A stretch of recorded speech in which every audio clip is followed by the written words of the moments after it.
afternoon. Yes, it is afternoon. Good afternoon and welcome to the Queen's Curry Kitchen. My name is Nupur. I live in Queens in New York and we are making something very special today. You want to know what it is? Well, let me tell you. We are using continuing with the same series of pantry essentials, and the thing that we're making today is a flatbread which only uses two basic ingredients. This, which is a daikon, which is also called a radish. This has been peeled and ready to go, and whole wheat flour. Those are the only two things that we're going to use. So it's basically a roti with daikon stuffing on the inside. So there are two parts to this recipe. One is to prepare the dough, which I have shown you in a lot of roti making videos before. The proportion of flour to water is 2 cups of whole wheat flour or durum flour to 1 cup of water. So 2 parts of flour, 1 part of water, and your dough should end up looking pretty silky like this. So make sure it has no cracks and then it's silky, and also allow it to sit for a little bit before you actually start working with the dough. Another hack is that if you're trying to make any kind of stuffed flatbread, if you let your dough sit in the fridge for just about 5 to 10 minutes, it makes a huge difference in the way that you're able to roll it out. You can choose to add salt to your dough while you're kneading it. I haven't done that because I want to use the same dough again for making rotis in the evening. So I'm going to use pretty much the same dough. So in the Indian language, in Hindi, this recipe is called a Mooli ka paratha, and daikon or radish is what Mooli is in Hindi. Okay, so basically let's get started with the recipe. I'll show you step by step what I did. So we take this daikon, and you're going to take a grater and grate it, or a microplane and grate it. You can even do it in the food processor, and it's going to start releasing a lot of moisture. So when you put in a bowl, it's going to be literally like a pool of water and these shreds of daikon. And what you are going to do is you're going to hit it with some regular salt, and you're going to let it sit for 5 minutes, right? While that happens, the salt actually helps to draw out all the moisture from the daikon, and then you have to individually take it in little fistfuls and squeeze out the moisture. Let me show you. I think even now there's quite a bit of moisture in here. You see this? Yeah. So there is this has a tendency to release a lot of moisture. If you feel like it's going to get too wet and gloppy and you can't handle it, then don't add any salt to this point. I will show you a hack where you can add the salt while you're doing the filling, so there's not enough time that the daikon gets to release moisture and you're already going to put it on the skillet in the meantime. So you're going to win that way. Okay, so so we're going to let it sit now. There's a word of caution. A lot of times this radish juice that comes out after hitting it with the salt is extremely itchy, and it can tend to burn your skin. So be careful. Either use a cheesecloth and gloves, or use just food handling gloves, so that you don't come in contact with the juices that are coming out. Sometimes they can be quite a skin irritant, and it takes a while to get rid of that. Okay, so once the radish and the radish daikon, whatever you want to call it, once it's prepped like this and we've squeezed out all the water, it actually starts looking like the texture of desiccated coconut, right? You see how it's kind of dry? So the drier the better, and the more you can squeeze it and the more you let it sit, make sure all the moisture is gone out. At this point, you can go ahead and give it a slight taste. This is going to help you to decide whether you need to add more salt before you pack it into the bread, or can you just add all the other ingredients and then not have to add any more salt. So mine is pretty well salted. To this, I'm going to add long hot peppers, which are really not that hot, but I think I should have cut them much smaller. If you cut them this big, then they tend to poke out through the dough, and that's not a good thing. I'm also going to add some grated ginger, only because ginger helps to reduce flatulence and helps to digest things like daikon better. I have added some carom seeds here for my family, but if you don't have carom seeds, ginger should work really well. I'm also going to add a little cilantro. You can tell somebody in my house made a trip to the grocery store, right? I had nothing a couple of days ago. Okay, so that's that. And I'm going to add a little paprika. If you have cayenne pepper, you can use that. If you want to use black pepper, you can use that. And I'm going to add just a little hint of garam masala just to wake it up a little bit, okay? I'm not going to add any more salt. Okay, now another hack is that if you still feel like it's kind of moist and it's releasing, let me show you. See, at this point, I've squeezed it a couple of times, but see how still it has a lot of moisture in it. So either you can squeeze it and then add it back to your bowl, or another good hack is that you can add some coriander powder. And what that does is it soaks up all the extra liquid that could ruin your flatbread, and it saves it from you having to abandon this project altogether. Okay, so it's really not that complicated. There is an expert way of folding the rotis, but I won't show you that. I will show you the absolute beginner way. And remember, you can replicate this recipe with grated cauliflower.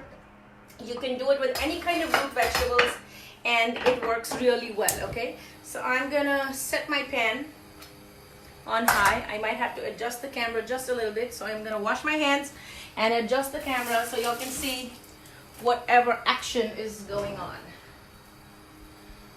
Okay, hi Nalini, hi Nisha. This is dry flour in which we are going to dredge our dough. Okay, and let me just readjust the camera so you can get a really good look at what is going on. All right. Okay, so we are going to start with a little ball of dough. And remember, I'm going to show you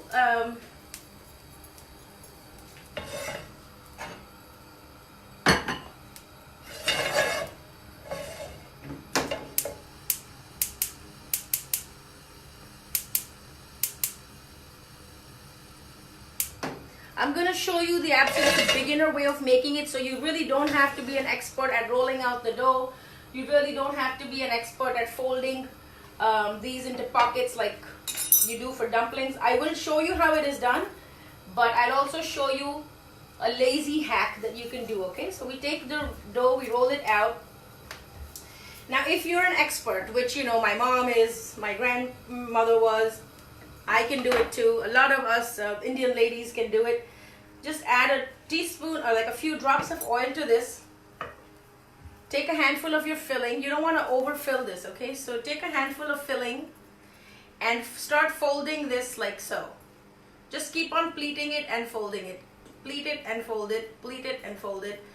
And make a little, I don't know, like a little pocket out of it. I hope you can see this. Too much of a glare. But you can do this. And then you take this extra dough and pinch off the top so that this middle of your roti is not thick. Okay? But remember, I promised you that I will do the easy, lazy person's hack. So I'm going to undo this and I'm going to show you the absolute easy way to make this. You don't have to learn how to fold it a certain way. It takes many years of practice. So I'm going to show you an absolutely lazy hack to do this. Okay? So I'm reusing the same ball of dough. Just gonna dredge it in some flour. My pan is really smoking hot right now. I'm also gonna use the extra dough that I had sitting around. Gonna dredge it a little bit. Okay, so this is for all the people who hate rules and for all the people who are not experts at rolling anything out. So there's two ways to do it. You can either roll out two of these circles and fill in the filling in the middle and cover it with the second piece of the tortilla or the roti, or then you can do what my cousin's British wife does, and I'll show you that hack. And what she does is she spreads out the filling on one half, only one half, okay, on one half side, pats it down, and then she takes this and folds it over like an empanada, and then just pinches it from the edges because she's afraid that she's gonna break the roti if she makes it the traditional way.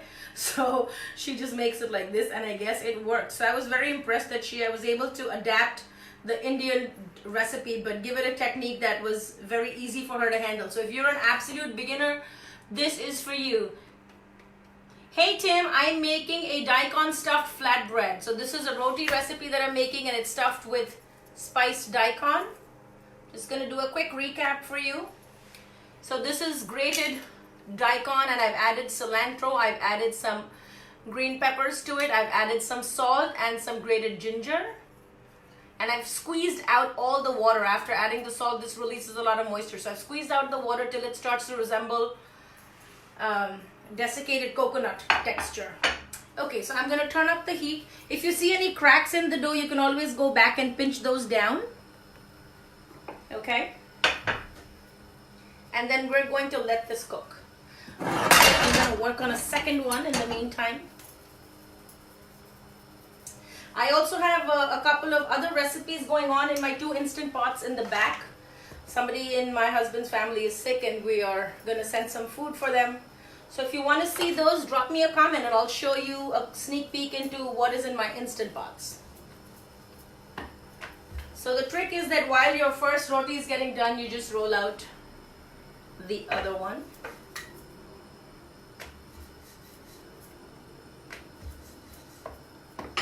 Okay, so you can see that the color is changing. So the best way to know that it's time to flip your roti is when the color is not wet anymore and it becomes kind of translucent. That's when you know it's time to give it a good flip. You can use a non-stick skillet if you want to do the oil-free version. You can use a cast iron skillet if you want. You see how these brown dots are forming? So that's that. We're going to give it a few minutes. If you want to do an oil-free version, you can just cook it on both sides and eat it just like that. I'm going to show you the traditional way of doing it because that's the way we add the final flourish to it, and that's what gives it that earthy taste. If you do ghee, then traditionally this is always fried in ghee, and you can choose to do it with that. Or you can use oil like I'm going to be using, or you can just skip the oil altogether. So this is an easy thing to do. As long as you have flour at home and you have some kind of root vegetable, you can totally make this.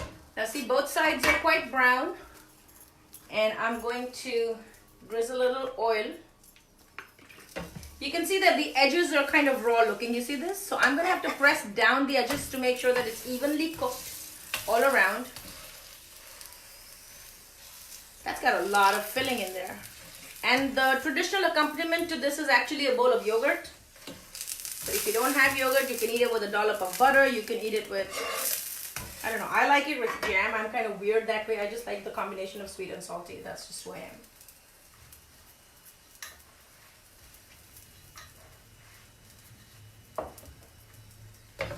So I'm going to increase the heat a little bit, add just a little oil to the edges because that's the thing that I'm trying to cook now.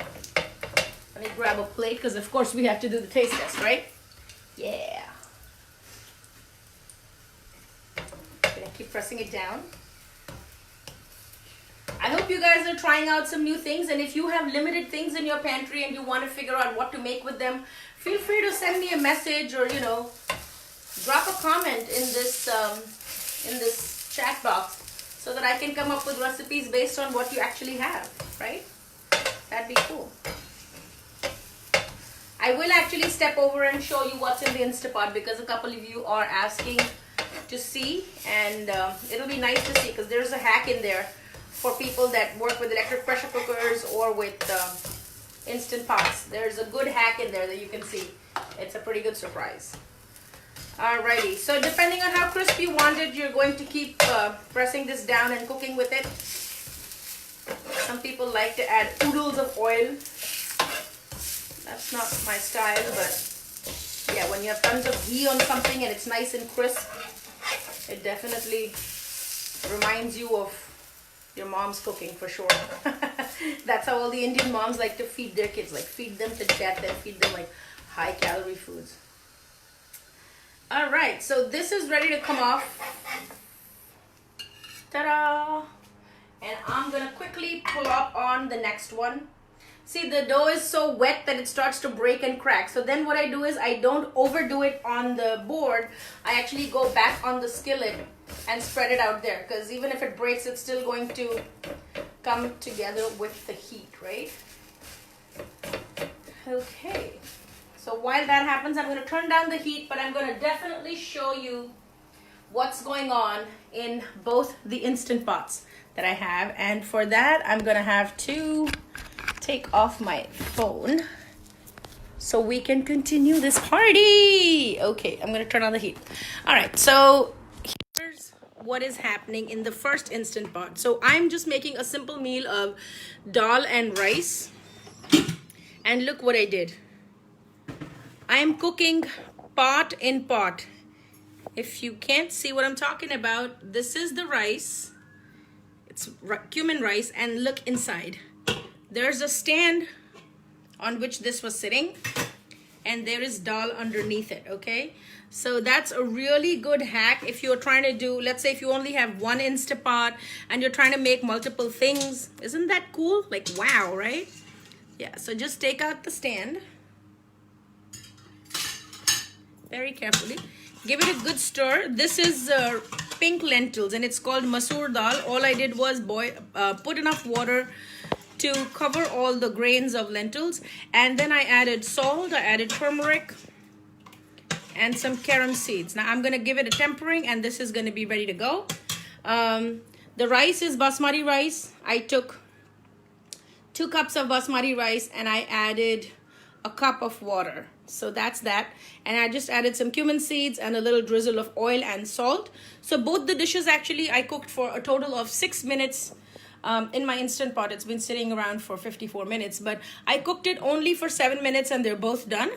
Now I can just actually add the tempering right here in the pot, let the dal simmer, and it'll be ready. The other thing that I'm making in my second Instant Pot is, you'll be surprised, yeah, pasta farfalle. So this is the pasta that I made, and you can see there's still some liquid at the bottom. I don't know if you can see it. See that there's liquid at the bottom. So I'm just gonna let it sit in here. This I pressure cooked for 7 minutes, and I added a little bit of salt, and you can see the texture of it broken. It's pretty al dente. And to this I'm going to add store-bought bottled marinara sauce, and I'll take it out in plates and just top them with grated cheese before serving. Okay, coming back to our paratha, our Daikon Stuffed Flatbread. Let's see what is the best part of this tutorial. The best part of this tutorial, the best part of this Facebook Live is the taste test, okay? So I'm gonna break a tiny piece from here. I'm sorry about all the noise. The lawnmowers decided to come in today and do their thing. Hi Sushma ji, how are you? Come and try a Mooli ka paratha with me. Okay. So this is what it looks like. You can see the stuffing is really nice. I can actually smell the ginger. It's got a really nice fresh feel to it. Really soft. It tells you it's a well-kneaded dough. If you want to make it more crisp, you can cook it for longer. The greatest thing about this is that if you get it to a point where you're not fully cooking the flatbreads, you can actually cool them down and then stick parchment paper between each one of them and actually freeze them. So if you have something that you want to send away to somebody, you know, your kid is going to college and you want to send some frozen stuff, or you have a family member that's traveling that has dietary restrictions, these flatbreads are great to make and they can come together very quickly. So give it a try. Rachna Bhatia. Hi Rachna. Hi Nadira. Thank you for hopping on. I really appreciate it. So let me open the inside of it and show you how well the filling is. You can see the filling is very well cooked. It's the pockets of steam that actually develop inside that help to cook this. So today, this was my family's breakfast. This is lunch, the instant pot in pot, the dal and the rice that got cooked together. And then this is dinner. So we have all three going in about the shortest time that you can spend in the kitchen is the best time. So I'm actually working on a lot of projects and a lot of content for my website. So I really don't have all day to keep sitting in the kitchen. And so I make the most of whatever I have. And of course, I have enlisted my husband's help to do the dishes. Yeah, baby. So if you are trying to keep your spirits high in this crazy COVID atmosphere, I just want to tell you, we have to get past this and we have to individually and collectively work to raise each other's spirits. I hope you're doing well. I pray that you will all be safe and protected from whatever wrath that it is that we have to face. And we will all come back victorious on the other side with a new appreciation for life and its small joys. As always, thank you so much for joining me. I greatly appreciate your love and support. I also wanted to let you know that my YouTube channel is up and running. So if you can go to YouTube and type in Queen's Curry Kitchen and subscribe to the channel, I would really love to see you there. As always, be flavorful, be blissful. Try to find little moments of bliss in your day. I know it's crazy. It's not the perfect thing right now, what we're facing. But then again, when you get into a new situation, you think of new ways to be happy and to thrive. So pray for the ones who are less fortunate than you. And I will see you tomorrow again in another video. If there's anything that you would like to see, please drop me a comment and I would be happy to make it for you, provided I have all the ingredients. As always, thank you for showing all your love to Queen's Curry Kitchen. I greatly appreciate it. Namaste.